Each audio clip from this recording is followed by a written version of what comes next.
Hey guys, good afternoon. Good morning pala, good morning. Dito kami ngayon sa Naval Public Terminal mga kakoy. So dito kami nakapasyal na naman ng taga Bukidnon. So may ano kasi kami dito, may papagawa kami ng SPA, Special Power of Attorney para sa transaksyon doon sa Bukidnon. So hopefully na okay ang lahat kasi medyo kailangan din. So dito kami ngayon sa Naval Port. Naval Port. Ganda ng nila dito. Napakaganda. So doon na banda mga kakoys doon. Nandun ang public market nila. So bali na tayo sa tayo ngayon sa port.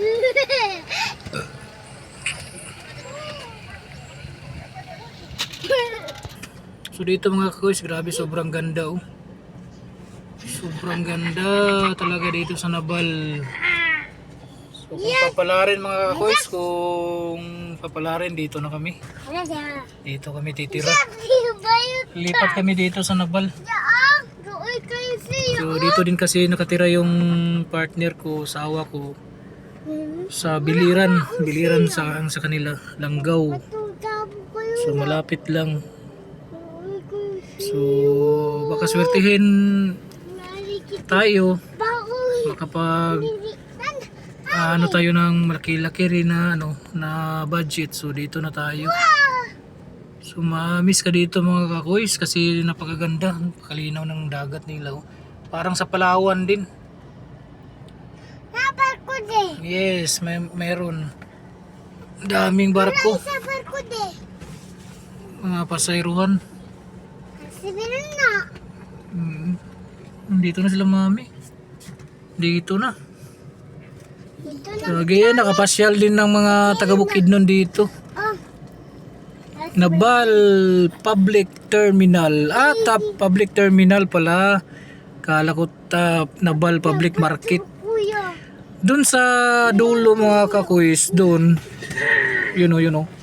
Yun, nandun ang nila, public market nila. So ito pala is Naval Public Terminal.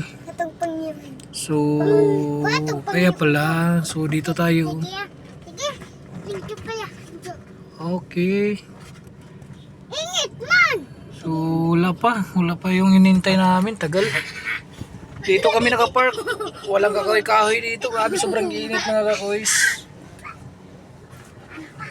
Malapit na kasing mag 12. Lapit na. So grabe. So dito. Doon grabe. Sobrang lapat pa dito. Doon mga kakoys Koys, daming sasakyan pa din doon. Tsaka napakalinis. Wala kang makitang basura dito. Uy, ando na, umulan na dito doon sa may bandang doon, sa may bundok. Umulan na. So napakalinis dito mga kakoys, wala kang makikitang basura dito mga kakoys, sobrang linis. So ganito pala dito sa Naval. Napaka-disiplinado ng mga tao dito.